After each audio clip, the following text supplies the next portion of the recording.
tosh kosang og'ir bo'lsin, ko'z yoshing yomg'ir bo'lsin.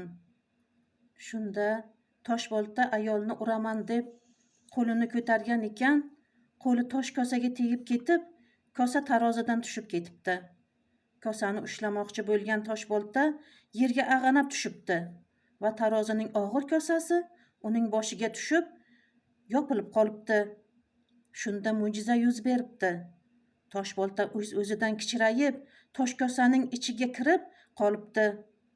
U zo'rg'a tosh kosaning tagidan qo'rqinchli panjalarini va tasqara boshini chiqarib olibdi. Navbatda turgan odamlar bu voqeadan hayratlanib, yoqa ushlab qolishibdi. Kimdir unga jirkanib qarasa, kimdir battar bo'l debdi. Toshbolta qishloqdoshlarining qarg'ishiga uchrab, shu ahvolga tushib qolganidan uyalib, sekin-asta qishloqdan chiqib, dasht tomon yurib ketibdi. Shu u dashtda yashar ekan. Odamlar endi uni Toshbolta emas, Toshbaqa deb aday boshlashibdi. Aytishlaricha, uni chalqancha qilib qo'yishsa, u osmonni ko'rib yum-yum yig'lar emish va uning ko'z yoshlari yomg'ir bo'lib yog'ilar emish. Aziz bolajonlar, mani tinglashda davom eting.